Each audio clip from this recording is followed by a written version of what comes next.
Imagine a sealed trunk hauled from the damp floor of a forgotten shed, its iron clasps welded with rust and a smell of old river mud escaping the second it cracked. Inside lay 3 backpacks, 3 phones wrapped in plastic, 3 pairs of hiking boots still laced, and a bundle of maps annotated in a careful hand. 11 years had passed since anyone had seen the friends who owned them, but in that moment the case that had gone silent started to speak. The paradox felt immediate and cruel. The friends had vanished in a place nicknamed Silent Hollow for its bottomland hush, and the way fog pooled among hemlock trunks. Yet their belongings sat dry and sealed, as if curated for a museum. How could the hollow swallow 3 people without a sound? And why would their things surface intact in a trunk locked away from weather and scavengers? Before any of this, there were just 3 ordinary people and a modest plan. Lena Aldridge taught elementary science and loved field guides. Marcus Bell worked at a hardware store and overpacked first aid kits, as if every day needed a tourniquet. Ty Harmon kept a local blog about back roads, iron bridges, and trail etiquette, a careful writer who liked asking rangers about watershed boundaries. They were not professionals, only competent weekend walkers who knew to sign the trail register and pick up trash that others left behind. They lived in a town that faced north toward the old ridgeline and south toward the wetlands. Silent Hollow was neither a mountain nor a valley but a drowned scar, a low corridor where an abandoned spur of the logging road cut through birch and laurel to a swampy basin. Hikers treated it as a connector to better views, and locals gave it a wide berth, muttering about sinkholes and private property lines that started and stopped without fences. Their plan covered one day.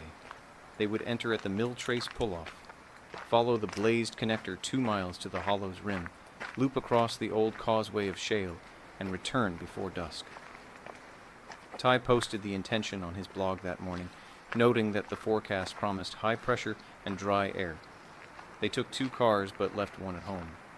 They packed granola, a compact stove, a laminated county map, and a printed satellite image that showed the pattern of ponds, like gray coins, in a dark purse. The last communications seemed ordinary and unthreatening.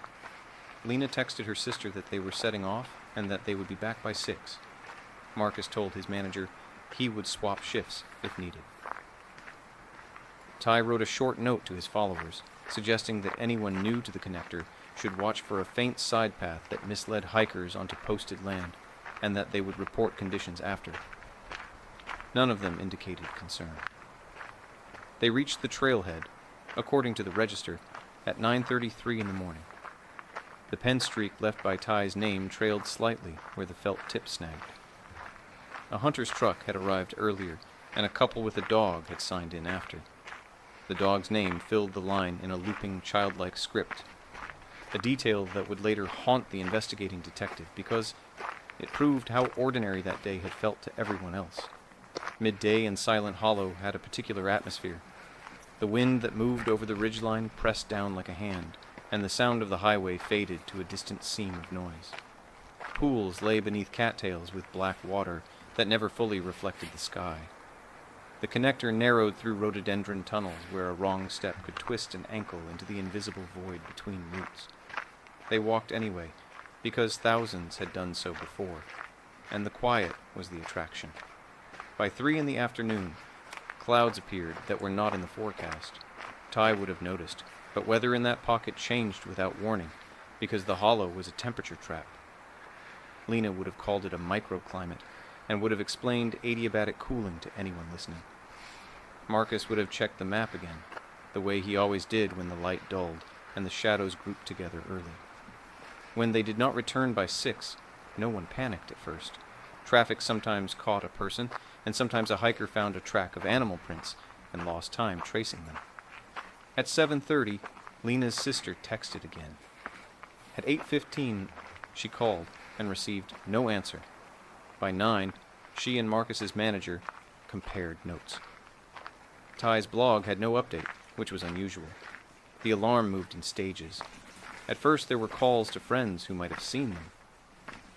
By midnight, the county dispatcher logged a welfare concern and alerted the on-call deputy.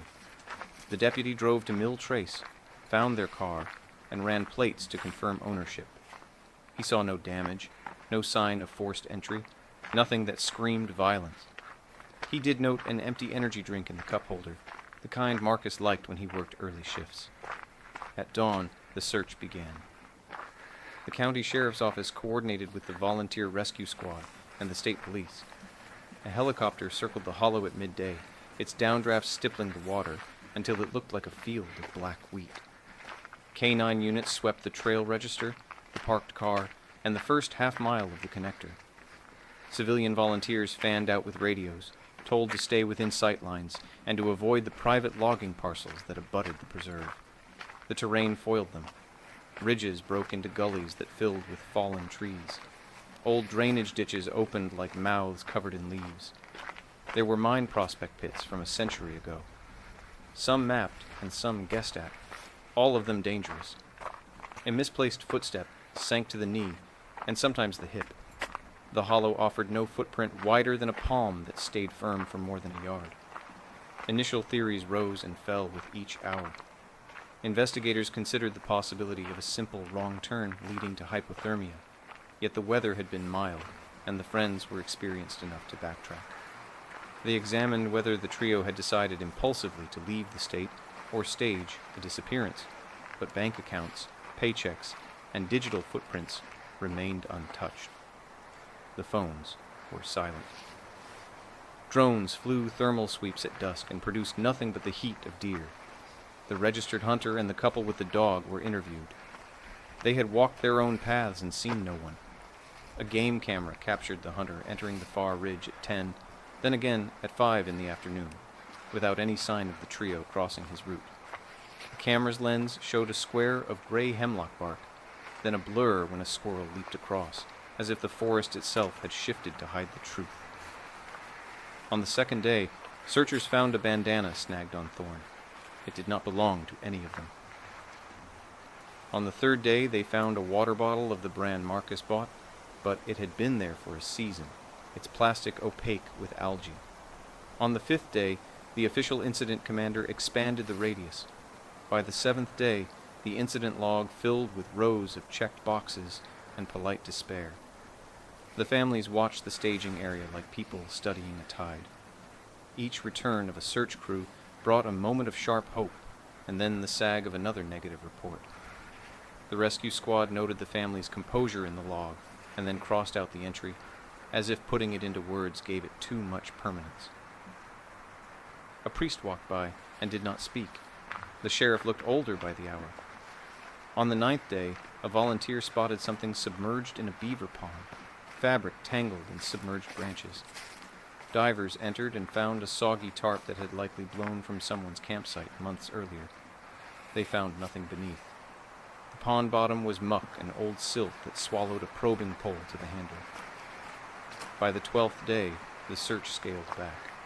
Maps on the incident command table bore so many grease pencil marks that new routes had to be planned around the taken ones. The friends' families asked the sheriff whether it was time to declare them presumed dead, and he answered in reported reassurances that it was too soon. Behind the trailer, he admitted to a deputy that the hollow held things and did not give them back unless it chose to. In the third week, a fisherman on the river downstream found a hiking pole caught under riprap near a storm drain outlet.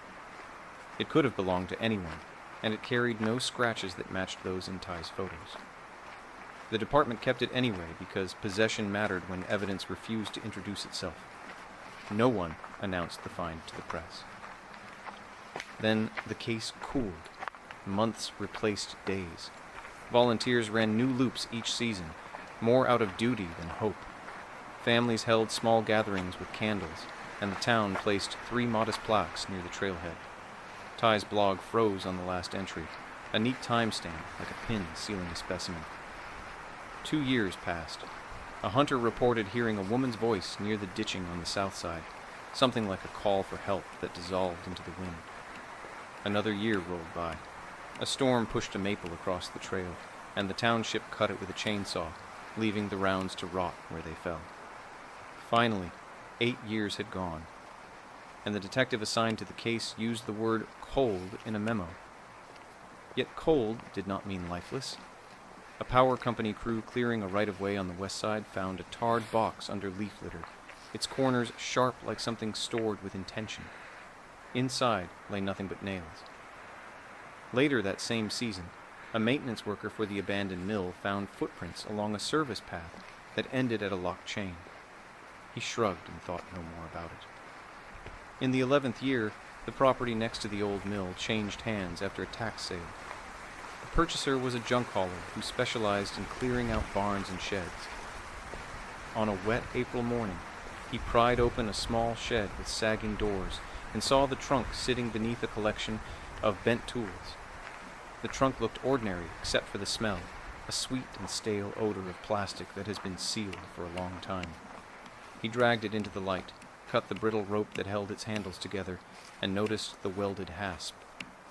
He telephoned the county because the property had a reputation, and he had learned that a phone call early sometimes saved trouble later. A deputy arrived, looked at the trunk, and felt the hairs lift on his arms. He told the junk hauler to step back and waited for the detective on duty. The trunk opened in front of cameras. Inside, everyone saw order. 3 backpacks aligned like a display. 3 phones in individual plastic bags with paper labels folded once and tucked beneath. 3 pairs of boots, side by side. The detective who had written the cold case memo stood very still, as if movement would disturb the way the past had finally settled into a shape they could read. Forensic experts cataloged the items. The phones were older models, and their batteries had swollen, but chip-off analysis promised to recover data. Lena's pack contained her field guide with a pressed fern called Sensitive Fern, and a laminated card explaining how to splint a wrist. Marcus's pack held a compact stove and a spare roll of gauze. Ty's pack contained the printed satellite image with hand-drawn arrows and times. The plastic bags sealing the phones were common freezer bags, but the paper labels inside had writing that did not match any of the friends' handwriting.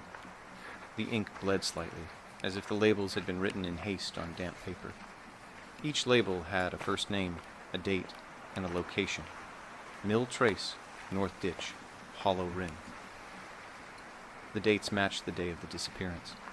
The implication chilled everyone who read them. A crime lab processed the trunk and its contents for trace evidence. They found pollen from cattails and spruce, a grain of industrial grit that matched the sand used at the old mill site, and a fine smear of petroleum residue on one bootlace. The residue suggested contact with machine oil. No fingerprints spoke loudly.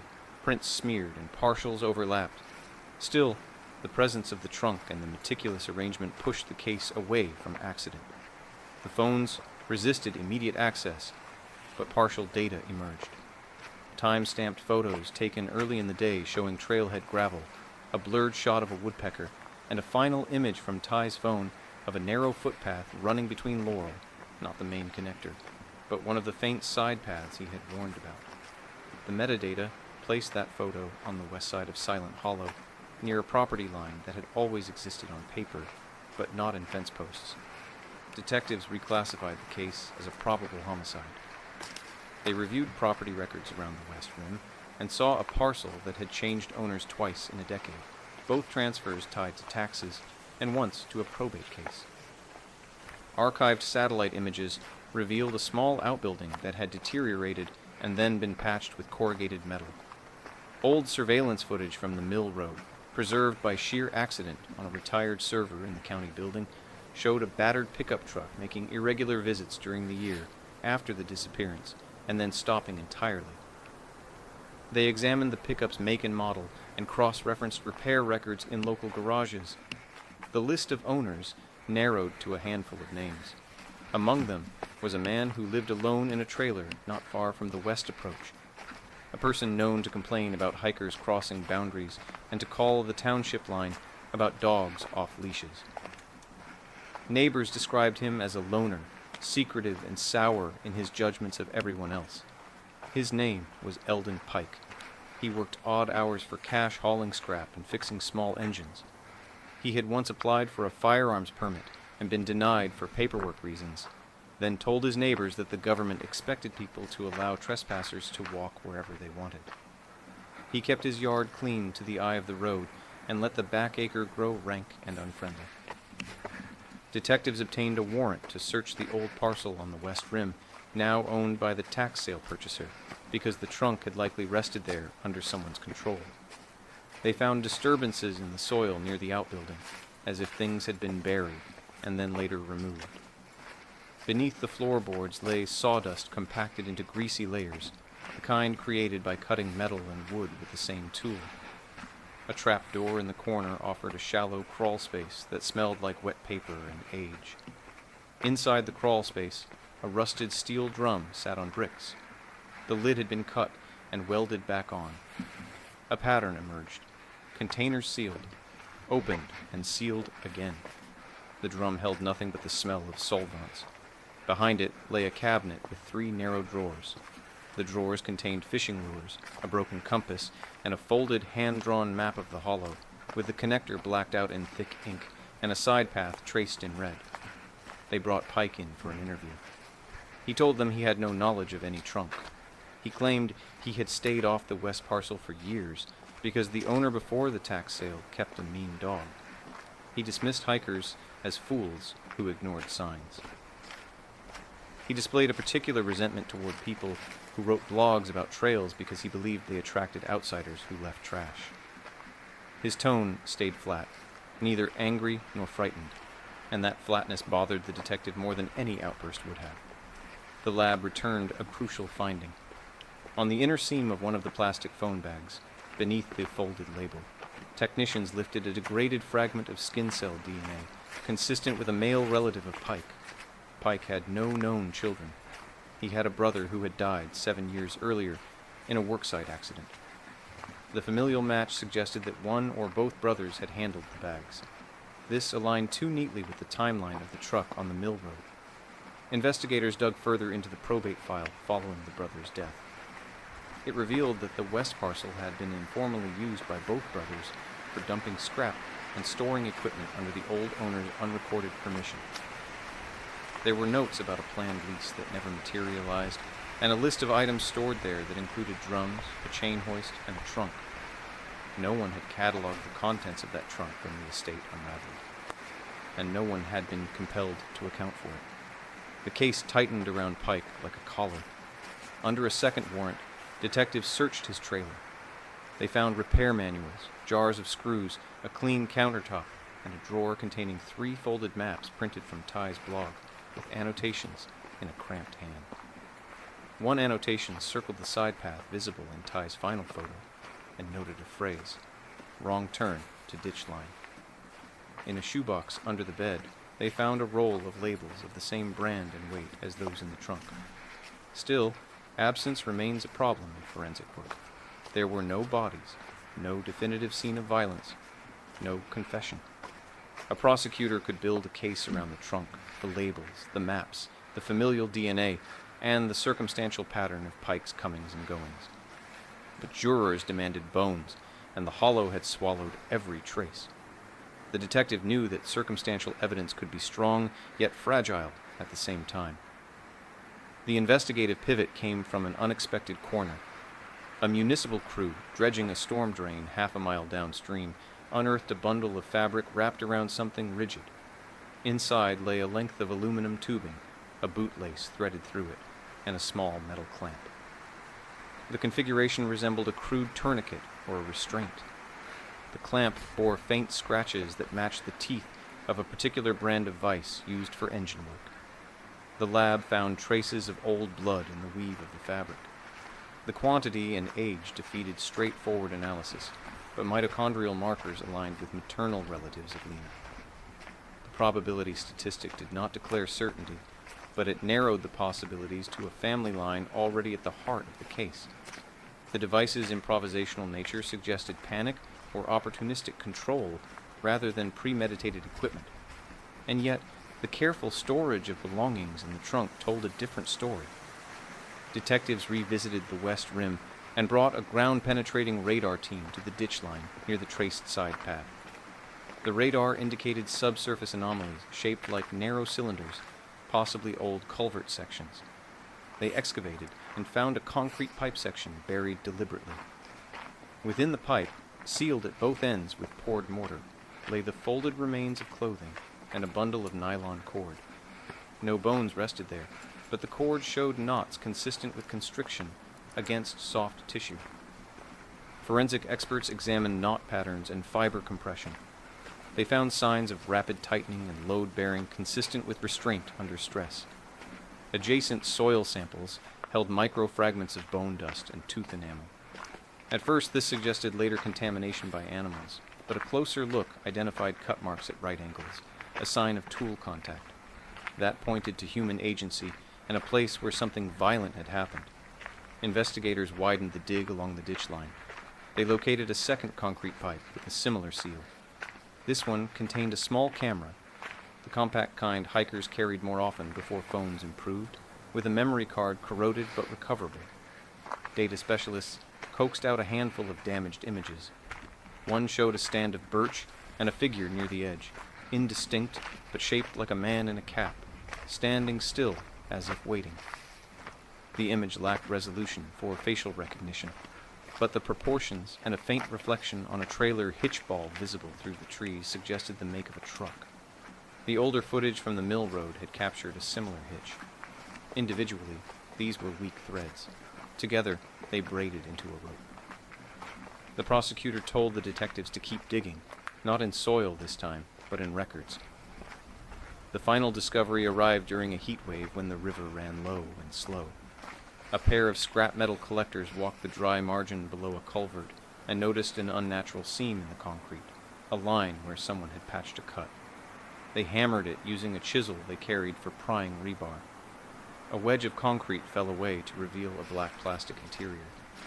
They called the sheriff at once because the smell that rose from the opening was old and wrong, like the hollow breath of something that had waited too long. Inside the culvert, law enforcement found a sealed chamber constructed from an old storage tote embedded in concrete and then camouflaged. The lid had been screwed down through pre-drilled holes and covered with mortar. When the lid was removed, the light showed the outline of skeletal remains arranged in a compact posture. Forensic teams worked carefully, photographing every fragment and lifting them out in sequence. There were 3 sets of remains, separated by thin layers of silt and plastic sheeting, as if placed in stages. The condition of the remains varied. Water and time had taken their toll, yet enough survived for analysis. On one skeleton, the hyoid bone showed a fracture pattern consistent with manual strangulation. On another, the ribs exhibited perimortem fractures likely caused by compressive force. The third showed a healed ankle break from years before, matching a known injury Lena had suffered on a collegiate soccer field. The medical examiner spoke in measured phrases that left no room for the hope of accident. Instrument marks on several long bones suggested attempts to break or fold them into a smaller space. The manner felt practical, almost routine, with no ritual beyond economy of storage. The tote's interior contained fine filings of silica and traces of tar. The presence of tar matched old roofing materials used on outbuildings, and the silica pointed to concrete dust. Everything had the grammar of a person who solved problems with what lay around and did so without empathy. The case, once a fog of possibilities, became a straight line. The hollow had not swallowed the friends in a natural way. Someone had trapped them, killed them, and hidden their bodies in a place designed to look like infrastructure. Detectives returned to Pike with this evidence. They detailed the culvert modification, the tool marks that matched the clamp in the storm drain device, the familial DNA on the label, and the map annotations from his home. He listened without apparent interest. When told that bone dust and tooth enamel had been found near the ditch line where the side path ended, he asked whether they had proof the dust belonged to anyone in particular. He commented, according to the report, that animals dragged bones and that concrete held heat in summer. He did not deny knowledge of the culvert's construction. Instead, he complained that the county should keep better records of drainage work. Faced with the mountain of circumstantial evidence and the fresh certainty provided by the hyoid fracture, the prosecutor obtained an arrest warrant for Pike on 3 counts of homicide. The arrest occurred at dawn. A team in vests approached the trailer quietly, surrounded the property, and knocked. They described the warrant and asked him to step outside. He complied with an irritated shrug, as if asked to sign for a package. The search that followed under a separate warrant revealed the final pieces. In a locked footlocker, detectives found a notebook. The notebook contained pages of complaints about hikers, land rights, and the right to quiet. Buried among these pages were sketches of culverts and drainage chambers, measurements written with precision, and notes about concrete curing times. Several entries corresponded to weeks after the disappearance, with short lines about weather and the availability of scrap plastic totes. They also found a drawer of small trophies, a patch from a day pack, a button emblazoned with a conservation slogan like those Ty collected at trailheads, a laminated card about wilderness first aid similar to the one in Lena's pack. No bloodstains marked these items. They were token reminders, quiet and private. The pattern fit a profile of a person who believed he was correcting a wrong and marking his correction with keepsakes. When interrogated again, Pike initially offered the same denials and deflections. He complained about outsiders and about noise at the trailhead. He said that hikers ignored posted signs and cut across corners of parcels to save minutes on their loops. He claimed that no one listened when he called about trespass, and that he had to solve his problems because the system rewarded people who walked where they wished. Then, after hours in a chilled room with photographs arrayed in front of him, he spoke. The confession came without drama, the way a person sets down tools at the end of a task. He said that he confronted the three friends at the ditch line where the side path crossed his uncle's informal boundary. He said he told them they were on private land. He said voices rose. He said one of them laughed at him. He said he hated that laughter because it proved that people did not take property seriously. He described how he pushed, how someone stumbled, how panic flared, and what followed felt like necessity in his mind. He said he grabbed a cord from his belt because he always kept cords, and he tightened it when someone grabbed his arm. He said someone else tried to run, and he chased and tackled. And in the scramble, ribs broke with a sound he remembered years later without emotion. He said the third person went quiet fast. He said the hollow was already silent, and he made it more so. He detailed the transport of bodies at night, the use of the culvert chamber he constructed in the year after, because he wanted a place that looked like nothing. He said he returned in stages because digging and pouring alone took time, and because he had to watch the weather for dry spells to move mortar and bags. He admitted to storing their belongings because he could not leave them lying around to be found before he finished his work. He said he kept the trunk sealed because water worked into everything and made it rot. Asked about motive, he returned to the same small circle. He said he did not hate them personally. He said he hated hikers who wrote about places and turned quiet trails into corridors of chatter and trash. He said he wanted his corner of the hollow to remain as he remembered it when he hunted with his brother. He said the world took from him, and he took something back. His words sat in the room like cold stones. The prosecutor prepared for trial and arranged the evidence with care. There were the remains and the autopsy findings establishing homicide through strangulation and blunt chest trauma. There were the concrete chambers and the culvert modifications, which Pike's own notebook dimensions matched within a quarter inch. There were the labels inside the phone bags and the familial DNA link. There were the maps printed from Ty's blog with handwritten notes marking the wrong turn to the ditch line. Forensic testimony explained the fracture patterns and the significance of the hyoid bone break, which rarely occurred in accidental falls and strongly indicated compression of the neck. A knot expert testified that the nylon cord bore constriction evidence consistent with rapid tightening by human hands rather than environmental pressure. A civil engineer testified that the embedded storage tote was not a standard municipal installation and had been installed by an untrained individual using improvised methods. The jurors listened with closed faces.